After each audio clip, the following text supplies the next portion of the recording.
Hey, this is Dave DeCamp from antiwar.com, and this is anti-war news for Friday, November 25th, 2022. Hope everyone's Thanksgiving was good. It's been a bit slow, but we got enough stuff to go over here. The first story at the top of antiwar.com today: Poland rejects Germany's offer to deploy Patriot missiles. So the Polish government has rebuffed an offer from Germany to deploy Patriot air defense missiles to Poland by suggesting that they should be sent to Ukraine instead, which that would mean a significant escalation of NATO's involvement in the war because the plan here was for Germany to deploy these Patriot missiles, not to just give them to Poland. So that means German troops would be sent to operate them. So what Poland is suggesting here is that NATO troops directly intervene in the war by deploying these missiles. So this idea was rejected by Germany's defense minister Christine Lambrecht, and she said, "quote These are Patriot systems that are part of integrated NATO air defense planning. That's why it was possible to make this offer to Poland. Any proposal that deviates from that must now be discussed with NATO and with our allies." End quote.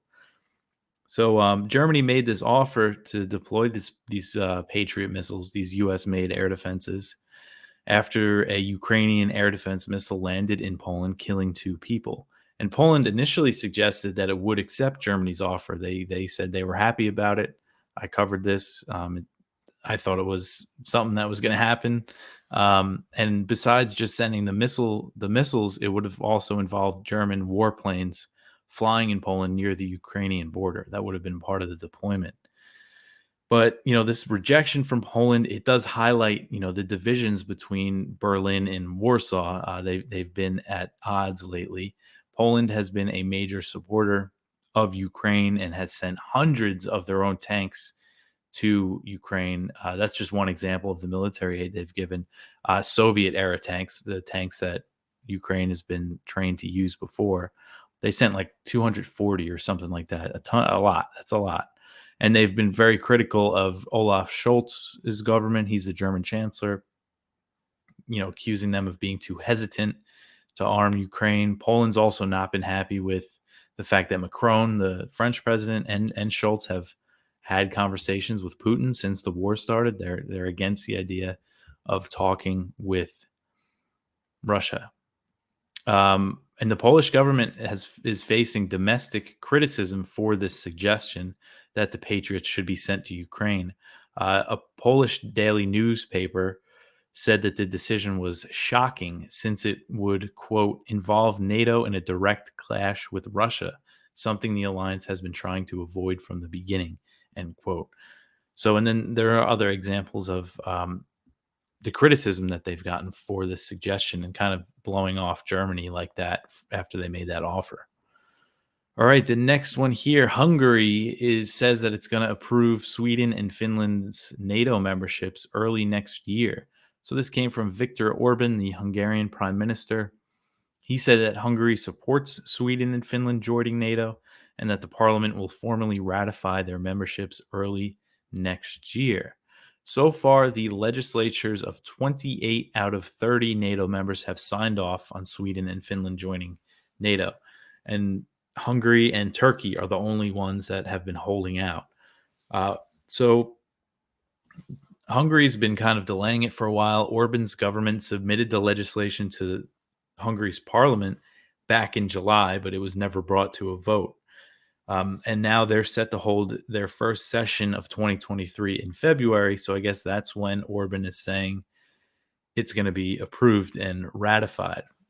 Now, he's been at odds with the rest of the EU over the sanctions on Russia and the joint aid to Ukraine.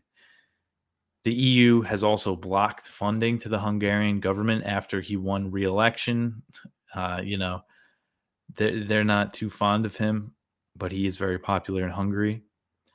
And it's over allegations of corruption while they blocked the funds. And Orban's chief of staff has previously said that issue needs to be worked out before the parliament can discuss Sweden and Finland's NATO bids. So maybe this is related to that. Maybe they're trying to use it as leverage, which is why they've delayed it. But then you have Turkey, and I think things with Turkey are a lot more complicated now with this big military operation that they've launched in northern Syria and Iraq, but primarily it seems like mostly in northern Syria. There's more strikes reported on Thursday. And they've said that they will not approve this deal if Sweden and Finland don't live up to a agreement that they signed back in June. Turkey initially blocked them from trying to apply to join NATO, and then they met and signed a deal, and they lifted their objection. They allowed them to apply, and then the process now is that it's been sent to every NATO member to be approved by their legislature, whatever their process is for ratifying a treaty. So in the U.S., the Senate had to approve it, and now Turkey's saying that their parliament, if they're not happy, they're not going to approve it. And one of their main gripes, well, really the main issue, is that they say Sweden and Finland, mostly Sweden because there's more Kurds there, they say that those governments support the PKK, which is the Kurdish group. They consider a terrorist organization, and so does the US and the EU.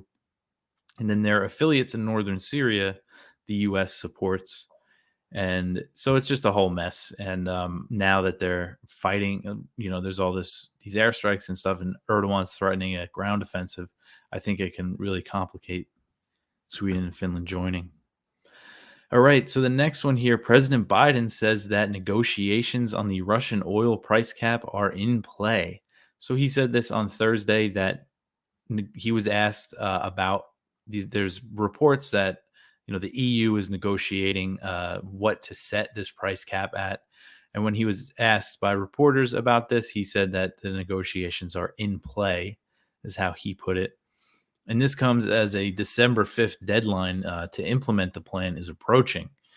December 5th is the day that the EU's embargo on Russian oil takes effect, although there are some exemptions for some EU members, including Hungary, and I believe maybe Slovakia. I'm not sure.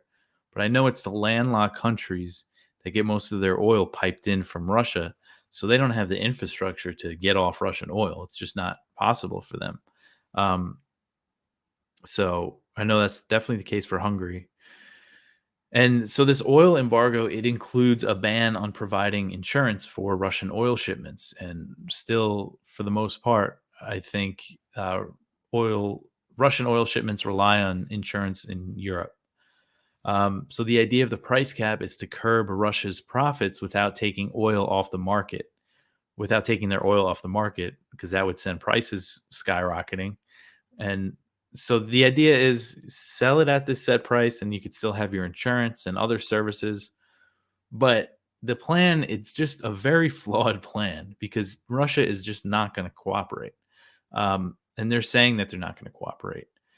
And if Russia retaliates by cutting oil production, that's really going to send prices high. I mean, just seems like such a foolish plan, but they're just going right ahead. The insurance thing, I think, could be an issue, but they'll be able to find alternatives. There might be an initial shock, but they'll be able to figure it out. And industry experts also say, maritime insurance people say that it would be really hard to enforce anyway, because it's hard to know what price the oil is really being sold at. Like, it would be easy to lie and say it was being sold at the cap when it wasn't. So it might just not be effective at all either. But Russia's foreign ministry, they've been saying this, that they're going to cut off these countries that try to implement this. So Maria Zakharova, the foreign ministry spokeswoman for Russia, just said it again on Thursday amid these reports. And the New York Times reported this week that the U.S. has allowed the EU to take the lead in determining what the price cap will be set at. And EU officials were scheduled to discuss the issue on Thursday.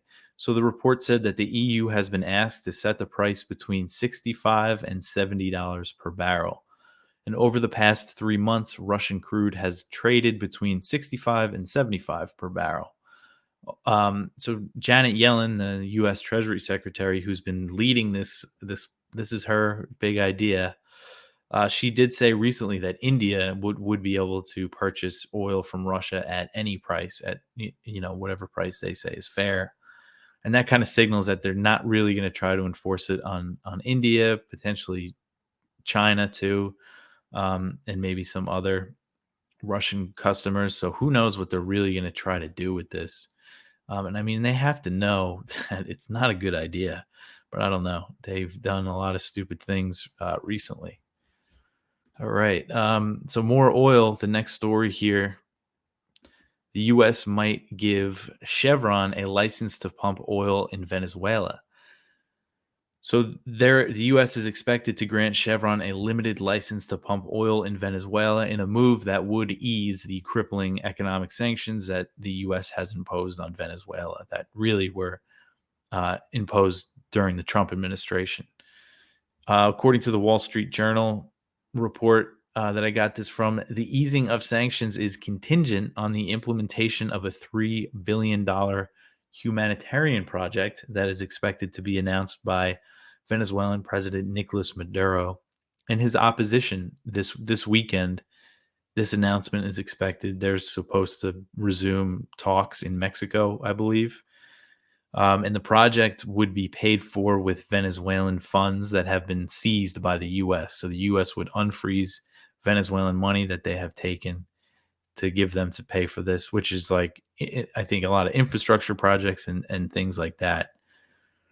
So the license that Chevron would be granted would still be limited. It would allow the oil country to regain partial control of its oil production in Venezuela, but it won't be able to build new facilities until debts are repaid. So again, this is still limited sanctions relief.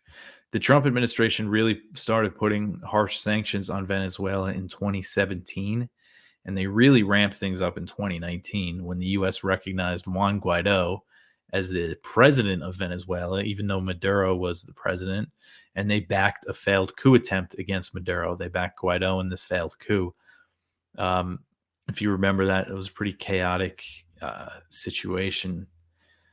And so the idea of the sanctions was regime change, and it failed like it always does, the sanctions. And they have just hurt, ordinary people inside Venezuela. And the U.S., so following the failed coup, I think there was a few attempts, but there was one like big one, but it really fizzled out. I mean, Guaido didn't have much support as it was. And then after all his calls for foreign military intervention, really lost him what little support he did have. So when they say Maduro is meeting with the opposition, I don't think Guaido is involved at all. And I think the EU no longer recognizes him as Venezuela's president. Guaido, I'm talking about. And there's signs. I mean, even just the way that these reports have been written up in the Western, in the U.S. media, they used to refer to Guaido all the time as like the real president of Venezuela, but not so much anymore. I think reality has set in a bit. So this Wall Street Journal report said that this license for Chevron, it would put the company back under a framework that it was under back in 2019, the sanctions that were in place then. So again, it's not a full easing of the sanctions. And again, these sanctions have really hurt the population of Venezuela, but this isn't about that. This isn't about the fact that it's a failed policy or that these sanctions have hurt people. This is just about oil prices. They're high and they want to bring them down. And Venezuela has the most oil reserves in the world. This is why they're doing this. And it comes as they're trying to implement this Russian oil price cap. So we'll see if they follow through on this. Right now, it's still just a maybe. All right. The next one here. U.S. and Israeli military activity set to significantly expand. So the head of the Israeli Defense Forces, the IDF, returned to Israel on Thursday after 5 days of talks with U.S. officials in Washington that were focused on Iran, and said joint military operations between the U.S. and Israel will be significantly expanded. So this is the IDF Chief of Staff Aviv Kohavi. He said, quote, "In order to improve our capabilities in the face of challenges in the region, joint activity with the U.S. Central Command will be significantly expanded in the near future," end quote. So U.S. Central Command is the American command that oversees operations in the Middle East. And Israel actually used to be under European command because most of America, the U.S. allies in the Middle East, Saudi Arabia, all the Gulf states, used to not have relations with Israel. So it was tough to kind of cooperate with all of them under the same umbrella. But since Israel normalized with the UAE and Bahrain, that opened things up. They brought Israel in under CENTCOM. And even though Saudi Arabia is hesitant to normalize and to do things like that publicly, they have done joint military drills for the first time, first known ones at least, pretty recently, since Israel was brought under the CENTCOM. So that's a huge thing for the U.S. is to get Israel and these Arab countries cooperating against Iran. And his trip, Kohabi's trip to the U.S., it comes, amid these really high tensions with Iran. I mean, things are really not looking good on that front, and it's definitely not been reported on too much because the U.S. keeps increasing sanctions on Iran, and they're expressing support for protesters inside the country. They might be trying to help them get access to the internet and stuff, trying to give them material support. And Kahabi said that Israel's still going to work against Iran. And earlier this week, he held talks with Mark Milley, the chairman of the Joint Chiefs of Staff, National Security Advisor Jake Sullivan, and CIA Director William Burns. And he said in those meetings, he stressed that the U.S. and Israel have to start planning for joint attacks on Iran.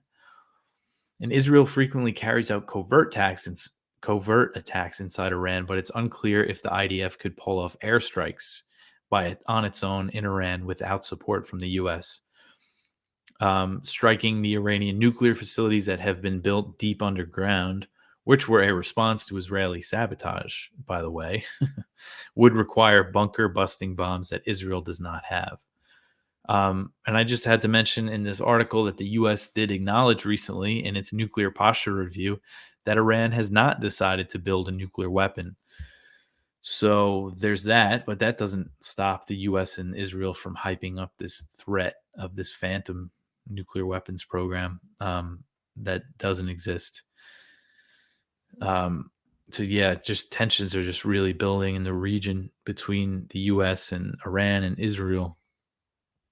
All right, the next one here. So this is from the Palestine Chronicle. Netanyahu to agree to soft annexation of the West Bank.